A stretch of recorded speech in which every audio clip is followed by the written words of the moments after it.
So as you can see, our next presentation is a very hot topic, and it's one that you might say almost blindsided us a number of years ago. I would say within the last 10 years, although I think a number of people saw it coming because of the worldview change and so forth. But we are privileged to have with us here today, and he is going to be sharing his thoughts with you online. The first part of his presentation is recorded, and so at the end of his presentation, Dr. Paul Wendland will be joining us live for a Q&A. So I've observed Dr. Wendland from a distance over the years, and I realized as I was watching him and observing him and reading him that he had some really keen insight in a number of issues, and he was very much worldview oriented. And I saw that when I was down in San Antonio, and he made a visit down there and talked with a number of us pastors down there. But then I saw it very clearly again after I read his most recent article on the subject of transgenderism. And so Paul has served as president of the Wisconsin Lutheran Seminary, the Wells Seminary, and now he continues to teach New Testament there at WLS. So let us now welcome Dr. Paul Wendland. The Transgenderism Incursion. What to think, how to love. That's the title of my presentation today. Let me begin with an anecdote that says to me, anyway, a lot about changes in society and differences between the generations. I remember having a conversation with my dad in the 1970s. I once brought up the subject of the rising gay liberation movement. His reaction was quick and visceral. It was almost physical. He just shuddered and he said, "Perversion." I got to admit that at the time I was a little bit surprised because I didn't have quite that same visceral reaction. I knew that the gay lifestyle was wrong, but I had grown up in a world where it was just more accepting of an alternate lifestyle, as they used to say. These days, when I speak to my own pious daughters, who regularly attend a church and have been surrounded by the Word of God since their youth, I can't help but notice the incursion of differing attitudes. Let me put it this way. Just as I did not feel the same way as my father about the gay revolution, I mean, I knew it was wrong, and I knew it was something that was contrary to the Bible's way, but it wasn't something that caused me to shudder. So in the same way, my daughters know intellectually and biblically that transgenderism is wrong, but they don't necessarily feel it in their bones. They don't experience it as the great rebellion against natural law that in fact it is. What's more, my daughter tells me that even natural law itself doesn't work as an argument with her generation of millennials. To me, that says just a huge amount about the differences in society as time goes on and the differences between generations, and at least gives us an entree into some of the issues that we have to deal with today as we think about worldview and competing worldviews. And even as I say these things, I'm also reminded that in any presentation there are all these subcultures that we're talking about. And I have to deal with the question of audience. To whom am I speaking? Am I talking to card-carrying Lutherans who have been so for generations? Am I talking to older people that may have a certain attitude towards things? You know, the okay boomer set, like myself. Am I talking to younger people who grew up in a different America than I grew up in? Am I talking to people that are confused by the outrageous claims made by the transgender movement? Am I talking to people who have been victimized by it and falling under its sway or struggling with its ideas? Am I talking to people who, when they hear that I think that the transgender movement is not such a good thing, immediately are inclined to classify me as a hater who has no regard for the rights of others? So our challenge as we discuss this is going to be to maintain a battle on two fronts. both combating the ideology itself, and by that I mean the worldview that sees this transgender movement as something that's just right, it's sensible. So we're going to have to do battle with those angels in the architectures, those high-topped towers of thought that pit themselves against the truth of Christ.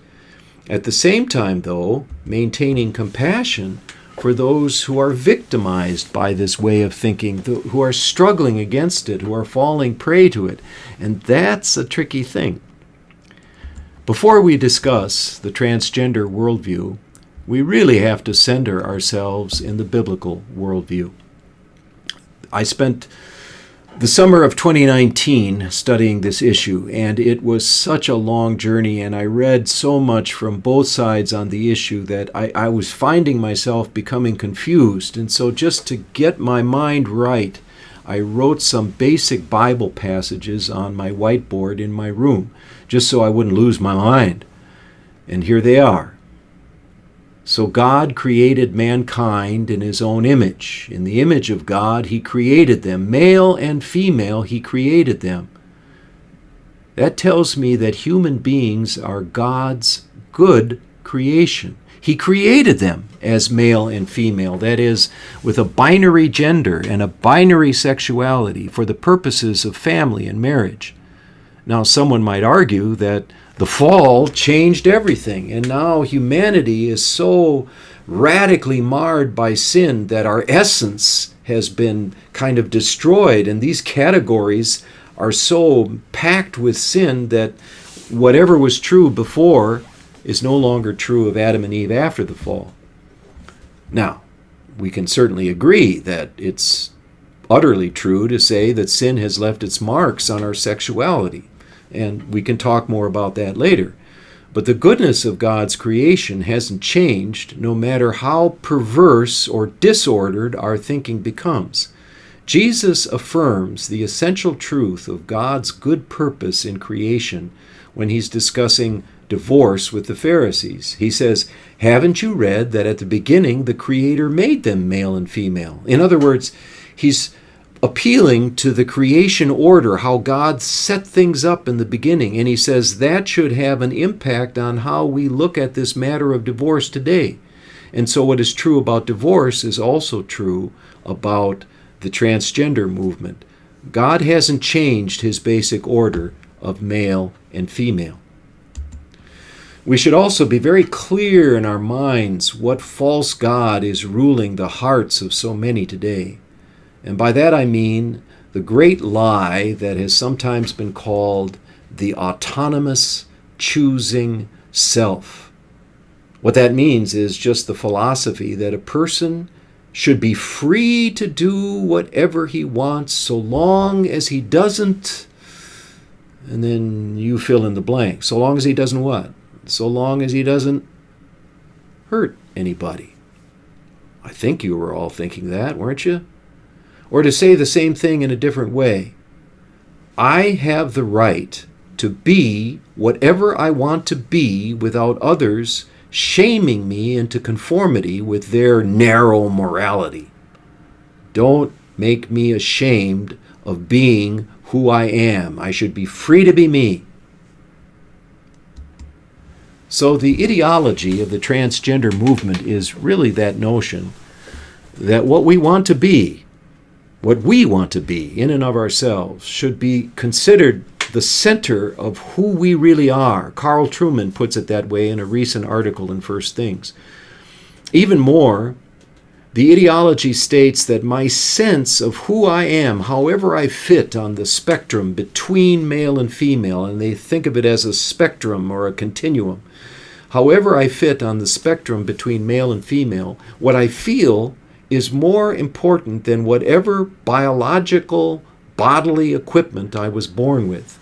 The soul, or the spirit, is really more important than the body. My feelings, how I feel about myself, is more important than what I see in my physical nature. So, if I feel like a man trapped in a woman's body, I should be free to take whatever action I need to take to conform my body to my feelings, rather than seek to change my feelings to conform to my body.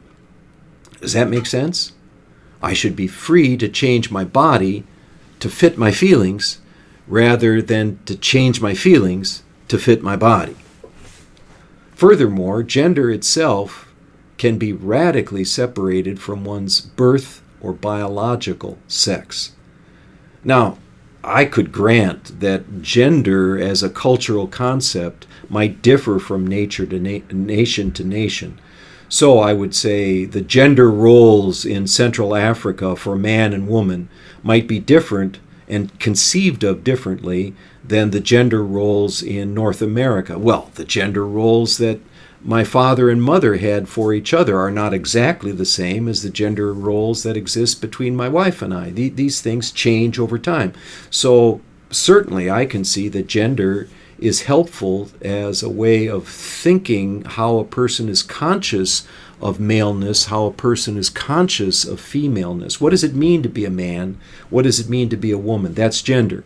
And sex is biology, okay? So I get that there is a useful distinction to be made, but that's not what gender ideology is talking about. They want to make a radical separation between your birth sex and your biological sex and your sense of gender. That gender can be radically separated from who you are in your biological equipment. So my gender sense can be fluid and change. It can change even day by day. It's not something that arises out of my physical sexuality and therefore in some sense is fixed at birth. Well, we've clearly come a long way from the modernist world of the 50s and the 60s, the Leave It to Beaver world, as some might call it, those of you who can remember that far back. That was a world in which people believed that there were certain objective facts about gender and sex and family and society. There was a man and there was a woman, and they got together and they got married until death us do part. And this was a fundamental building block of society. This allowed Daniel Patrick Moynihan, whom you see pictured here, express the thought that everyone is entitled to his own opinion, but not his own facts. There are objective facts out there, and you can have your opinion, but you can't change the facts. Well, that's not true anymore. Nowadays, we live more in a Humpty Dumpty world where words pretty much mean whatever anybody wants them to mean. All so-called facts are just interpretations or opinions, or worse, tools we use to manipulate others and get them to do what we want. Ideas calculated to win power and maintain certain people in power.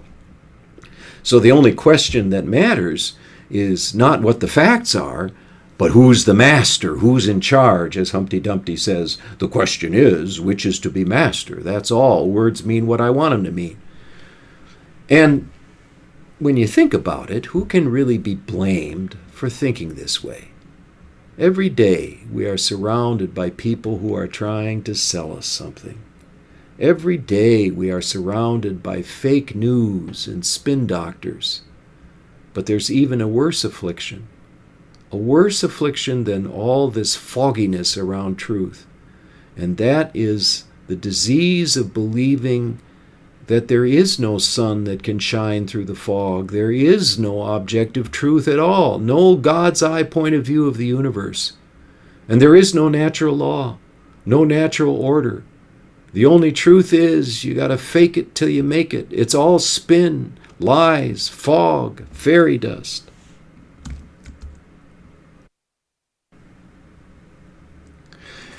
What's at stake here is not simply the poor souls who are impacted by these powerful deceptions. What's at stake are fundamental questions such as, what is a human being? What is the purpose of our sexuality? What is marriage? What is the family? These are fundamental questions, the answers to which affect the foundations of society. We live in an age where everyone is moving the boundary stones. We are witnessing the changing of norms that have enjoyed the consensus of centuries. Yet as we serve in this confusion, we absolutely need to keep our heads as we consider the question of audience. We simply must maintain compassion for the victims of this ideology, for the bullied girl who sees a different gender as a way out, for the young people of our country who have been confused by their peers and see this as a matter of simple justice. We need to remember as we speak to maintain compassion for the intersex, those who have been born with a biology that does not clearly indicate whether they are man or woman.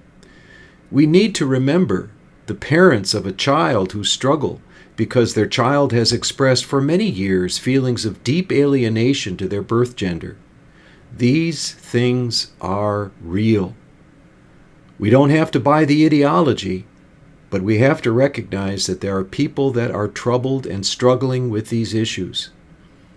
And as I think of what our great temptation might be as a church body, I should think the likeliest outcome for us all would be to say, let's draw up the drawbridges and shut the gates against this pagan horde that is threatening us, and let us find safety in the citadel of the church. To see the church as a safety zone for saints rather than a hospital for the sick and injured is a terrible error. Quite simply, it means that we could lose or be losing our heart for the lost. God preserve us from that horror. One of the problems in getting at this subject, however, is trying to understand all the bewildering terms and vocabulary surrounding it. It truly is dense. Even more, it's one that's constantly changing. Terms that used to be in fashion under the Bible of Psychiatry, DSM-4, are no longer in vogue in DSM-5. Those are both versions of this Bible of psychiatric disorders. What used to be called in DSM-4 gender identity disorder is now in DSM-5 called gender dysphoria. I'm happy to talk about any of these various terms that you see in the Q&A, but I think I'm just going to focus on a couple of their main arguments for us to understand what is going on. Probably the strongest argument for gender fluidity is the scientific fact that there are a grouping of congenital conditions under the term intersex. This is a birth defect. For those who suffer from it, it is not always clear either from the genitals or the chromosomes in the body or the way the body takes on hormones, whether the child is male or female. This set of birth defects is real, occurring in various combinations, yet relatively rare. It all depends on who's counting and what syndromes are being included, but estimates range from there's 2 people out of every 10,000 to 1 in every 1,000 people is affected by some sort of intersex condition. Some are very severe, some not so much. While we would certainly not deny that this condition exists, we see no reason why it should be an argument for gender being something that is fluid and changeable, just the opposite.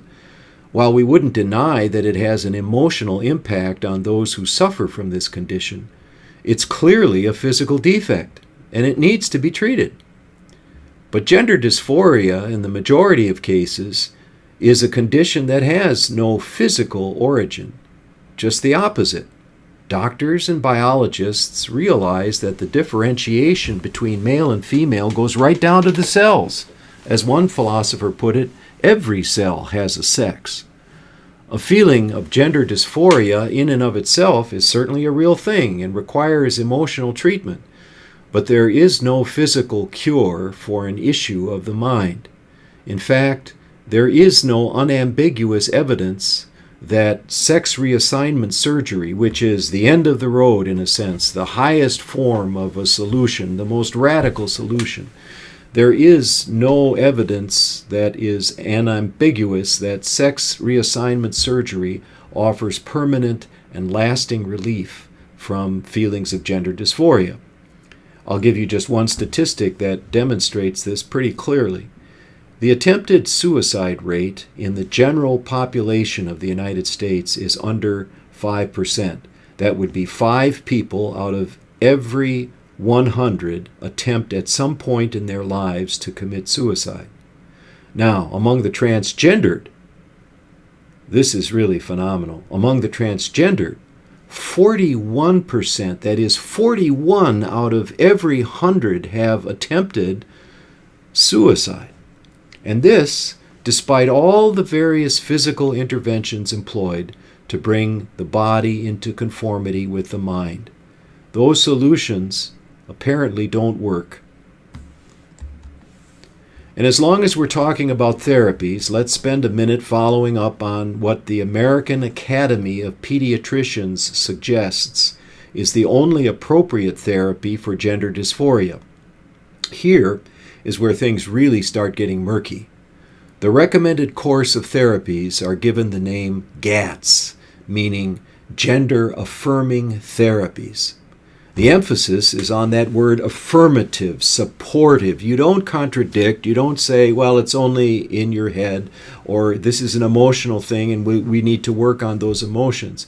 It's simply giving affirmation and support if someone says, I feel like I'm a man trapped in a woman's body, or I feel like I'm a woman trapped in a man's body.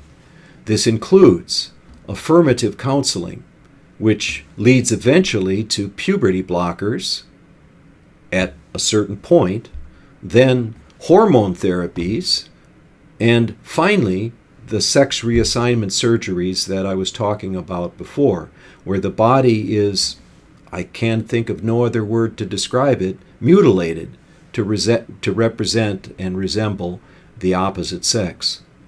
The American Academy of Pediatricians specifically rejects other forms of therapy, and this is where it really gets murky. For example, as recently as 2004, there was one group of doctors that advocated a very sensible course of therapy called wait and see.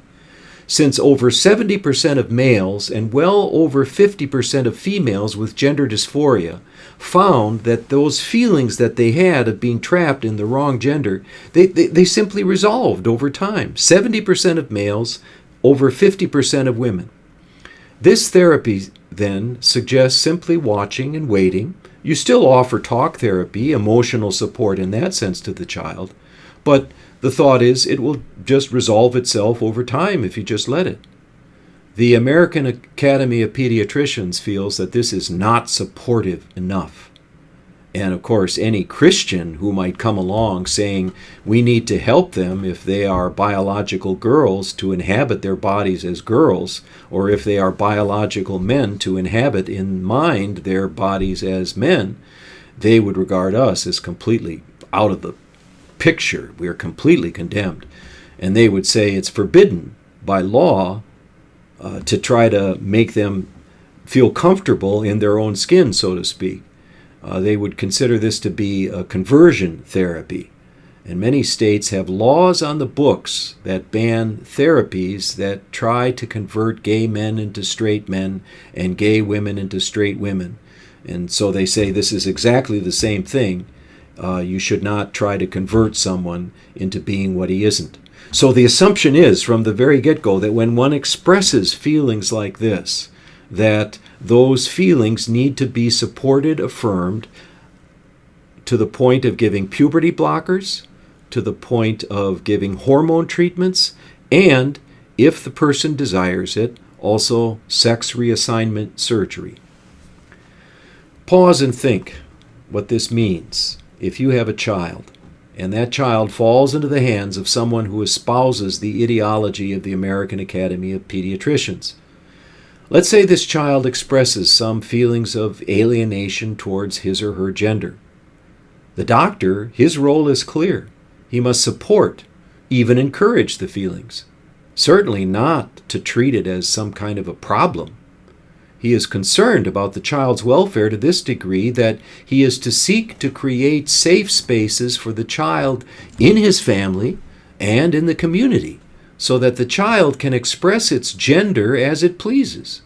In other words, if you are a parent who has misgivings about your child identifying with the opposite sex. You'd better get in line and learn how to support your child in the way experts tell you, or you could be in trouble. You could be in trouble as an unfit parent visiting harm upon your own children. Now, this just seems to be a pretty obvious attack upon the family and the rights of parents to raise their own children. But it's more than that. It's really a plain failure of care. A plain failure of care to encourage children along a path that could end in radical surgery. How does that make sense? Nobody knows the long-term effects of puberty blockers and hormone treatments on children's bodies. It's a vast experimentation that's going on people's bodies with no real proof that it helps. Remember, 4 out of 10 transgendered people, even though they receive these therapies, still attempt suicide. From a natural law perspective, it seems the equivalent of telling a teenage girl who suffers from anorexia that, you got a few pounds too many. You could shed a few. It seems crazy, but this is the world we live in. For the rest of our time, I want to focus on only one basic pro and con, the argument for and the argument against. Time is not going to permit an in-depth discussion of either one, but I'm hoping that some of this can come out in the question and answer period afterwards. Far more important, I think, is for us to sketch out what a good practice might be in addressing this issue among us. The essential argument for gender fluidity is summarized well by a certain gender-creative parent whom I'm quoting here. He did not want to raise his child to conform to any gender other than whatever the child wanted over time declared himself to be. So you see how feelings are really determinative. These parents, of course, know what their child's biological sex is, but as gender-creative parents, they believe it is important to let their children create their own gender identity.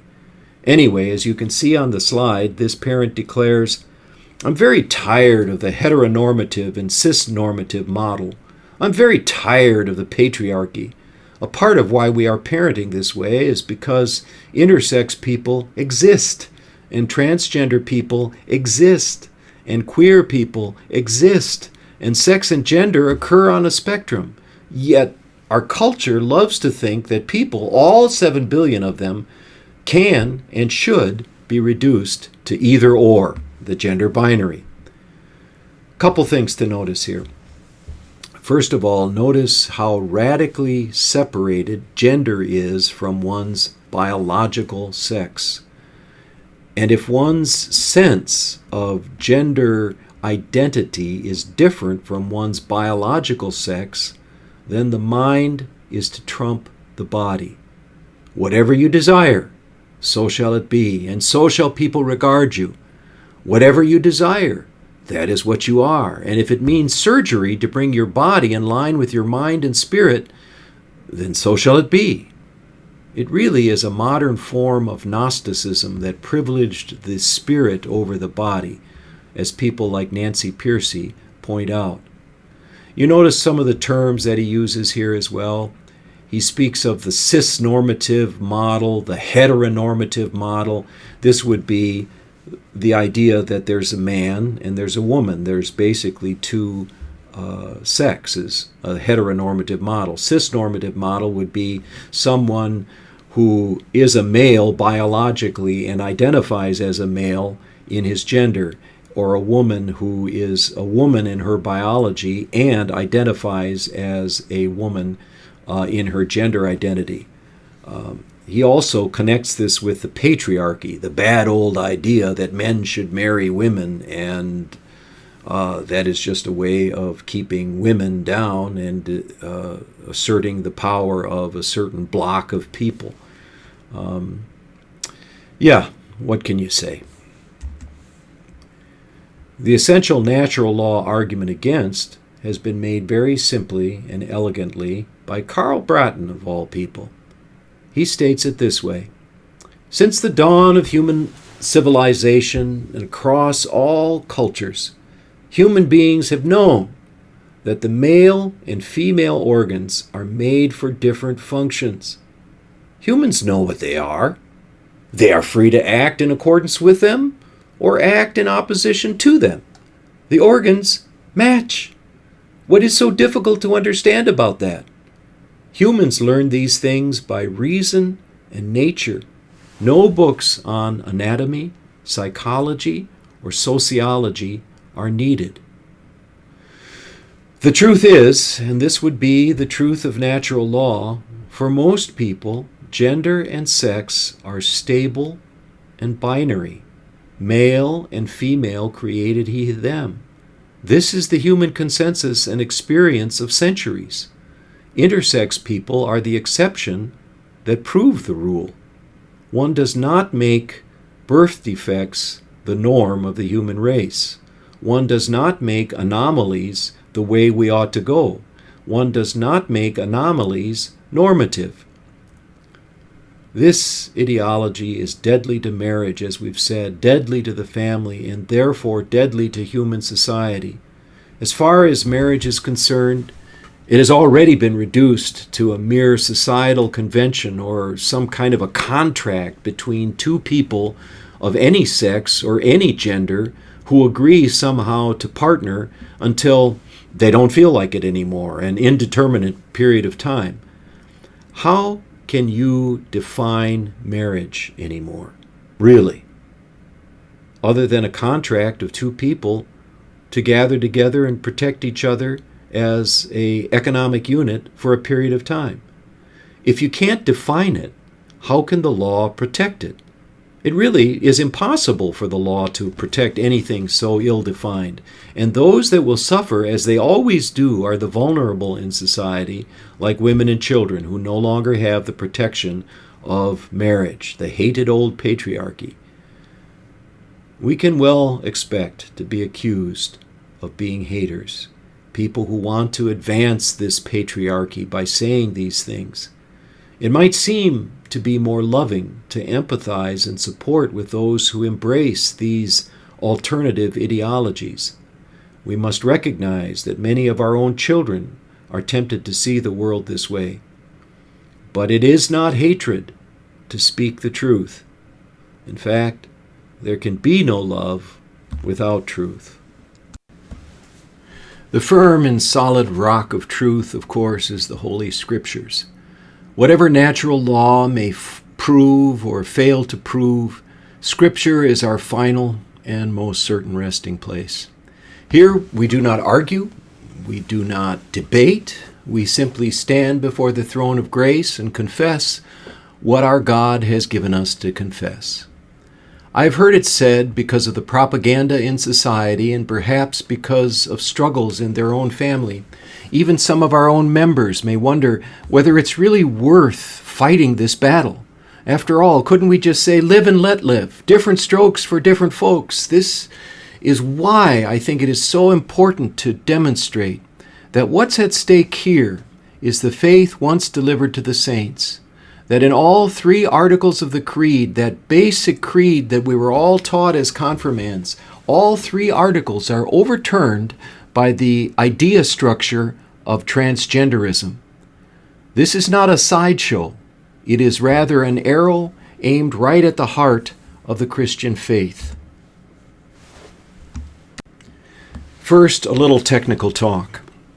In order to accurately reflect what the Scriptures say, our confessions have taught us to distinguish human nature from our created human essence. Nature refers to the characteristics of something. Essence refers to its most basic makeup as something given and created by God. For example, I used to have dark brown hair. That was one of my characteristics. And now my hair, as you see, is gray. My characteristics are different, but essentially, body and soul, I am the same human being. I am still a creature of God. Now, why is this important? That though we are sinful in all our human characteristics, our basic makeup, body and soul, still comes from the hand of God. When we say with the psalmist, God has made me fearfully and wonderfully well, we are saying that we are still God's good creation, body and soul. Yes, it is absolutely true that because of Adam's sin, we are all corrupted in our natures, and that sin with a capital S has permeated every aspect of our nature or our human characteristics. That this corrupting effect of sin is undoubtedly seen even on a cellular level, perhaps. But God is still not ever the author of sin. We can still affirm our bodies and souls as God's good work. God forms and fashions us, sons and daughters of Adam and Eve as we are, so that He can make us clean of sin, so that He can make us holy, so that He can save us, body and soul. And when we are raised from death, we will still be the same human being we were before death, without the marks of sin and death upon us. Even though in the resurrection we will be gloriously free from sin, we are still the same human being that was planted in the ground, as Paul says. So, in conclusion, sin is not part of our created essence. That's why it's so wrong to say or to imply that God's creation of us as male or female doesn't matter. To say, God made me this way, born this way, God made me transgender, makes God the author of sin, the author of our corruption. To say that our gender is fluid is like the pot saying to the potter, I can be a dish plate if I want to be, or I can be a bowl, or I am a cup. God, you can't tell me what I am. A person cannot say, I believe in God the Creator, and then defy Him in this way. But it's not just the article of creation that's affected by this false teaching. It is also the doctrine of our redemption. We say with Scripture that Jesus became one of us, taking our human essence, body and soul, into Himself. He became a real human being, just like you and me. The only difference was He was without sin. That is why He is our brother, because He's just like us. He is our Redeemer, because He is a human being, just like us. He is our kinsman, because He is just like us. But if we say that a sinful characteristic like being transgender is part of our essential makeup, our created makeup, then Jesus is not our brother, because He did not take on any sinful characteristic. And then, if He is not our brother, He did not redeem us. On the other hand, if He took on a sinful characteristic and became like us also in our sin, then He couldn't redeem us, because one sinner can't redeem another. Either way, the article of redemption falls to the ground. We can no longer say with Luther, He has redeemed me, a lost and condemned creature, purchased and won me from sin, from death, and from the power of the devil, not with gold or silver, but with His holy, precious blood, and with His innocent sufferings and death. Finally, we also reject the third article of the Creed if we adopt the transgender ideology. Through the power of the gospel, God the Holy Spirit sets us free, not only from the guilt of sin, but from the power of sin to determine and control our lives. Paul says in Romans 6 that sin shall no more rule over you, because you are not under sin, but under grace. The sway of grace changes things. Yes, we still struggle against sin, and maybe sometimes we feel like we're losing the battle most of the time. But the fact is, there is a struggle going on, and we can fight against the sin that still dwells so powerfully within us. But if I say, I can't help it, God made me this way, transgender I was born, and transgender I will remain, then the struggle is over. I have surrendered to sin. And faith, true faith, cannot coexist with someone who has determined that he will remain in sin. These are the things we must continue to faithfully confess and teach, no matter what people call us, and no matter how much pressure we may feel from the world. At the same time, even though we are defending the faith, we don't want to be defensive about the faith. Our church, as I've said before, dare not become a citadel in which only the holy saints dwell. We may be tempted to withdraw from the world, but our Savior says, go into the world and preach the gospel. Let our churches become beacons of hope and comfort and joy and love, much like the early church in the Roman Empire, where emperors and philosophers had to acknowledge that there was an extraordinary love and compassion going on amongst those Christians. They were surprised. They take care of the poor, even when nobody else cares about them. They stay behind in times of plague and care for the sick.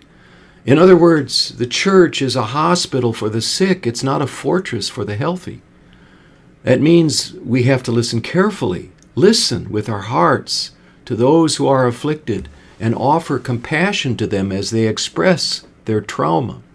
Very often it is a result of some psychic wound that leads someone to come out as transgender.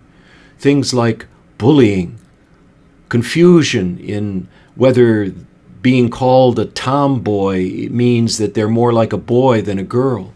Abuse of various kinds, even sexual, is often at the root. One psychologist I know tells me that he doesn't even bother talking about the issue of transgenderism as such in his first sessions. He says rather he always tries to find out what the trauma was that is lying at the root of it all. When that is discovered and dealt with, often the desire to be another gender goes away. We must keep in mind parents who are going through this. Maybe one of their own offspring need our love and support. I remember a father once coming to me and asking me how he should act towards his gay daughters. It had become a bone of contention between him and his wife. He had taken a staunch stand, he thought, and rejected them almost completely. They weren't even to come into his house, not even in Thanksgiving when he was there. His wife, on the other hand, was in anguish. I reminded him that our God, who certainly cares about sin, nevertheless causes his sun to shine on the evil and the good, and his rain to fall on the just and the unjust. Certainly, we want to be clear that sin is sin, but that doesn't mean we reject human beings or write them out of our lives. Youth are feeling enormous cultural pressure. If we wince when we are called haters, how much more when you are part of a generation where transgender ideology is just the way people think? We need to help them think clearly about these things, but also guard our own speech in such a way that we do not give the impression that we're a group of okay boomers who love to treat everybody that doesn't think our way with disdain and contempt. There's something personal here about this to me. When I think of some of the jokes that I've made about alcoholism amongst my classmates, the drunk jokes, and then later on to find out that some of those classmates died of alcoholism, I feel shame, and rightly so. When I think of the kind of dismissive and disdainful humor that sometimes comes out of people's mouths on this subject, I wonder why any teenager would want to approach such a person to speak about the troubles and the struggles in his heart. I'm not at all suggesting that church discipline be suspended. Of course, there will be some who demonstrate that they are impenitent. But let's distinguish between the truly impenitent and hardened and those who still struggle. And very often, especially when you're young, you put on a face of bravado, even though inwardly you may be melting. We all have sins against which we struggle. There's none of us that doesn't have stuff. Probably if I were in the real ministry again and not a semprof, I would be very careful as a pastor to have located ahead of time a counselor whose counsel I could trust. Obviously, there's differences in counselors. I would not seek to figure out how to help an individual who was struggling with these issues without psychological help and counseling. These are tough things, and they require the best we have to give. That doesn't mean, as a pastor, I would avoid being part of the solution. It's just that I know I don't have the skills of being a therapeutic listener that a counselor has. I want to make the journey with the struggling. I'm not going to abandon them, but obviously I don't have the skills of training that a genuine counselor does. I'm also urging empathy for the alienated, above all. And this should come in a certain way natural to Christians. I remember when I first went to Africa and I got beat up by the British boys because I was a Yank with a buzz haircut and a funny accent. I felt like a stranger in a strange land. I didn't know why people hated me, why they excluded me, just because of who I was. I went from being a pastor's kid and hot stuff on my Lutheran day school playground, and now I had become an object of derision and mockery for everybody. We all have experienced times like that in our lives. I know I'm not alone. Remember what that was like then, and have some sympathy for those who are experiencing similar things regarding their sexuality. Speaking of which, some of the toughest years of all of our lives were our adolescent years, weren't they? So many struggles to go through. What does it mean now that I'm a man? What does it mean now that I'm a woman? How do I know how to use my sexuality in correct ways? So much influence from our peers, and not all in a good way. We all have experienced feelings of estrangement and alienation for various reasons at various times. So it's natural, in a sense, to the human condition. But it's even more natural for Christians who themselves are, by nature of their new birth, as Peter says to first century Christians, you are strangers and you are aliens in this world. We are recapturing in these gray and latter days that sense of ourselves as a pilgrim church. We're walking this tough road together. We are strangers and pilgrims in this 21st century world. We know what it's like to be alienated and estranged from others because of our faith. And that gives us feelings of empathy for anyone who experiences any sort of feeling of alienation with regard to his sexuality. We know that the grace of Christ sees us through, and that it is the wisdom that we can share with others as we with pilgrim feet pitch our tent each evening, one day's journey closer to home.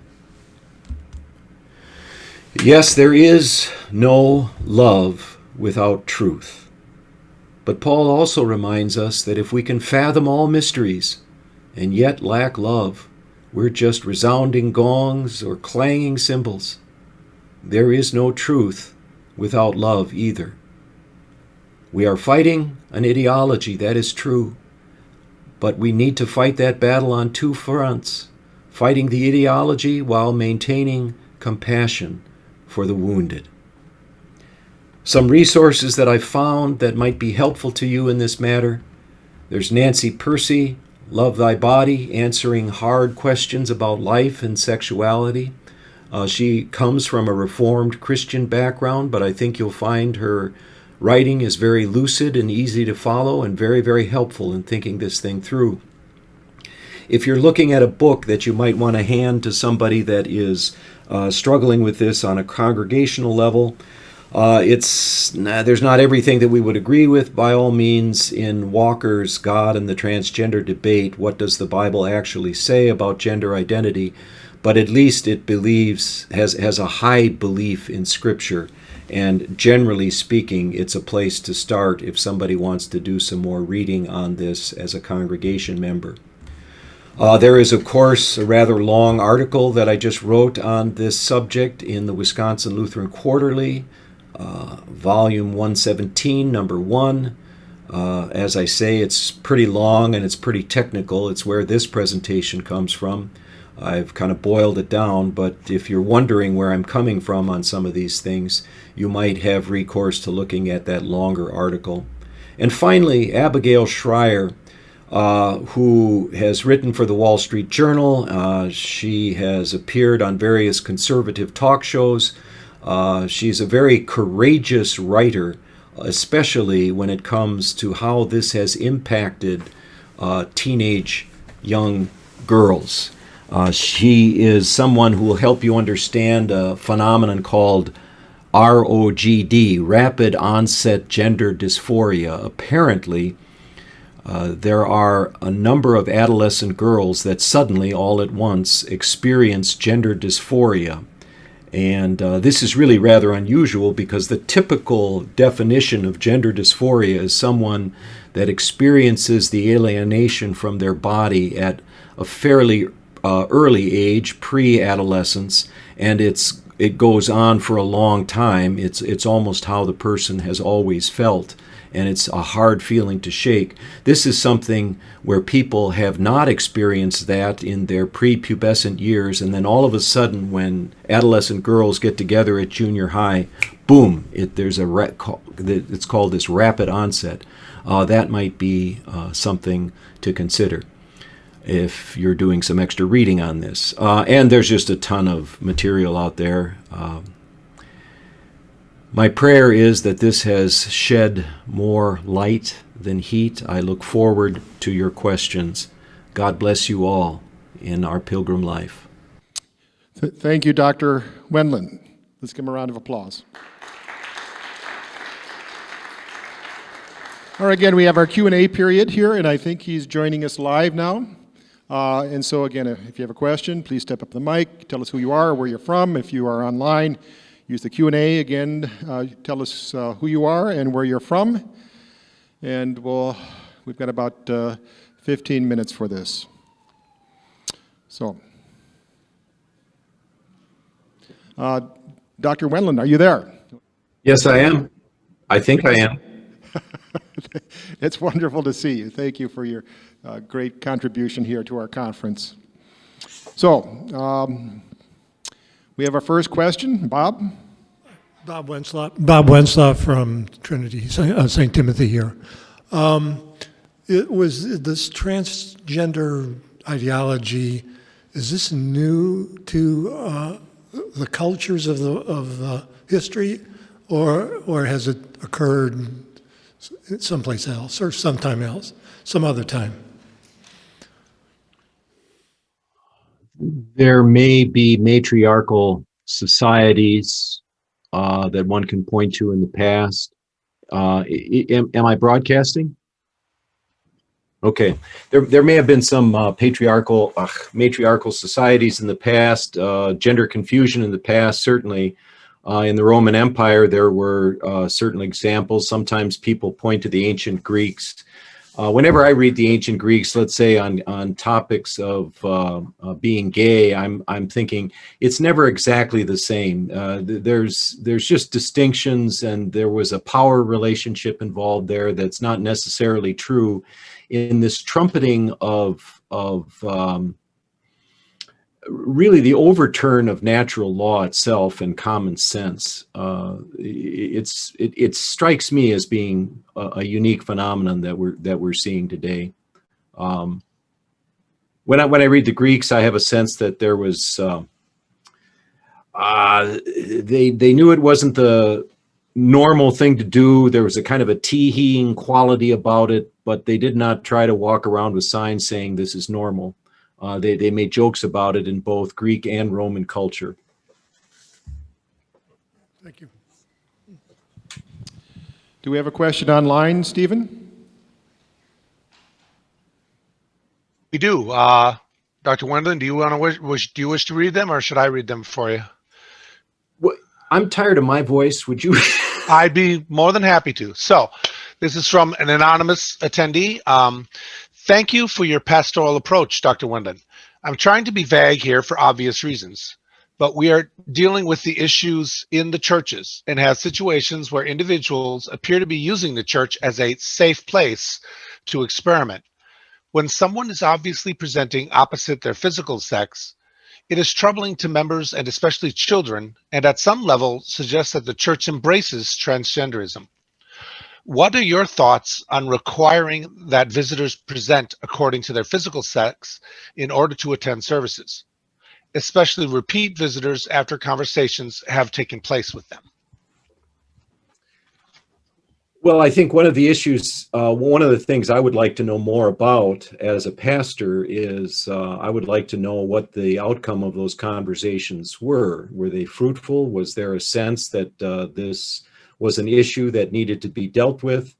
If someone, if you don't mention the elephant in the room, you can't really expect to deal with the issue. You have to deal with the issue. And if in those private conversations I'm dealing with an individual who recognizes that this could be problematic, one of the things I would suggest to the individuals, I'd say, look, you may not be there, you may still be a searcher, but for the sake of others, could you make this concession to us?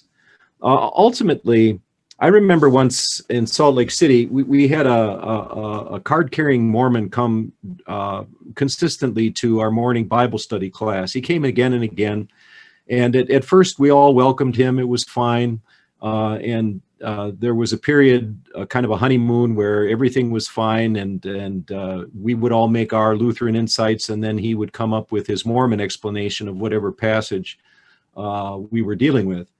And then finally, it got to the point where I realized that just as you say in your comment, that truth was being given equal rights to error.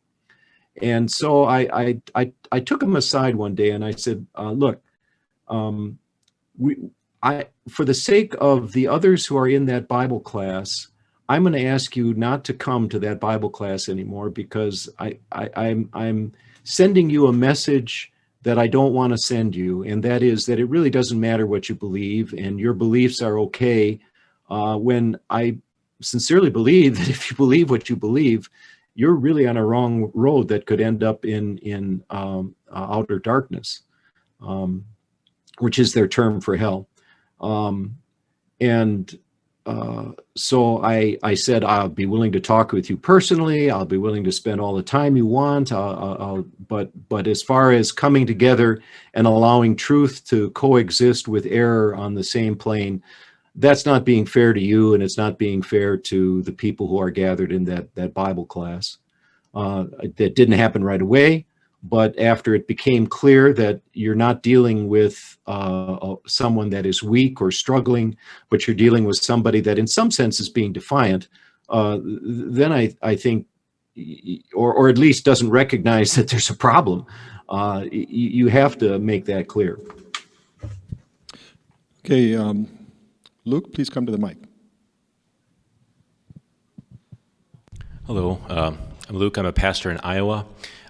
Recently, I've had a lot of contact with the University of Iowa healthcare system, and at the bottom of a lot of emails that I get from the medical team, there is the required pronoun or suggested pronoun. I can't remember exactly how they phrase it, which I'd imagine is becoming more and more common in industry and business and technology and healthcare. I can just kind of ignore that in that context, but as a pastor, I haven't had to deal with it yet.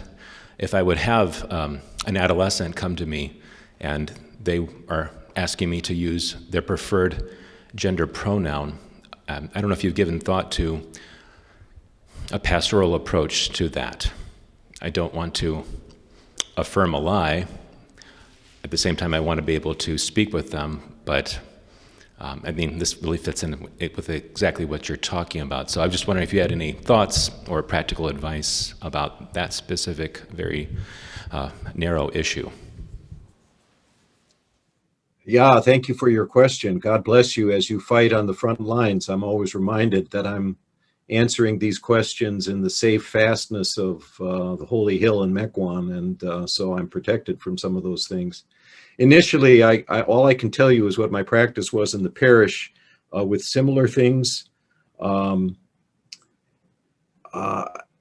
would first of all try to build a relationship of some kind with the individual, and if the relationship was contingent upon me calling them by their preferred pronoun, I might start by doing so.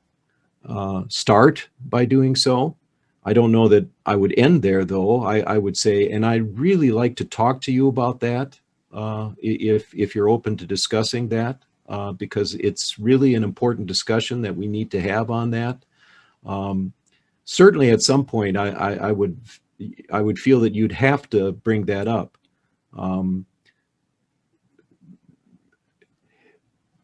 There's a lot of things that I don't particularly like about the way people dress or the way they present themselves to me that, in fact, I think are pretty offensive, that I might put up with for the sake of building an initial relationship. But that is not open-ended, nor can it be open-ended. Another question here that actually was posed to me.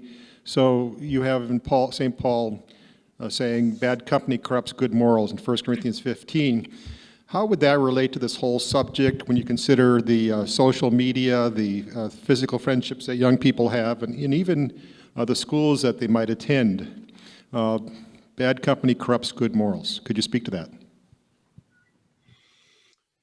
Well, I'm a boomer, and so I listened to a lot of rock music that was advocating a lot of weird, strange, and wonderful things in the late 60s and the early 70s. And it seems to me that there were like two approaches to that issue. There were those that tried to create a sanctified safety zone where nobody would listen to rock, which was certainly something that could influence the architecture of people's minds. I'm sorry to say that Bob Dylan has probably done more to my head than many other poets may have.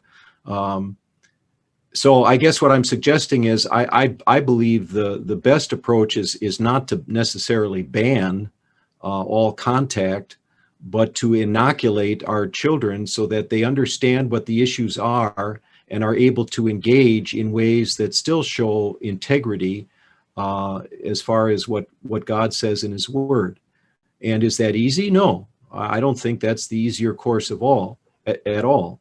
But I do think it is the better course to inoculate with the truth, to make sure that with your own children you are able to have the kind of conversations that can deal with such issues and talk about them frankly, and that means a lot of listening on the part of parents. I mean, it's if we just harangue and we don't listen to where our kids are coming from, we're not going to get very far that way either. On the other hand, though, a consistent confession of the truth is probably going to help our kids think through these issues on their own. Ultimately, I think my position over rock music is that I was able to see, because I had professors who were able to work these things through with me, I was able to see all the flaws and the problems in the ideology much better because I was exposed to it, and yet I had people of integrity guiding me and helping me. It's only when the conversation doesn't exist anymore between parents and children that it gets really, really tough. Thank you. We do have several questions online still, and maybe we can take two of them. So, Stephen, what do you have for us? All right. I have to select now. Let's go ahead with Paul Doss asks, I have some brothers in my fraternity who have been brainwashed into believing this. What do you think is the best way for one to try to go about trying to convince others who have bought into this ideology, especially if they are not of the faith? I recall some book talking about transgender studies that were misunderstood as showing proof when really it was not so clear cut. I started reading over a year ago, but even if I remember all the details of the book, my brothers still may close their minds to that. How ought one go about this tough challenge?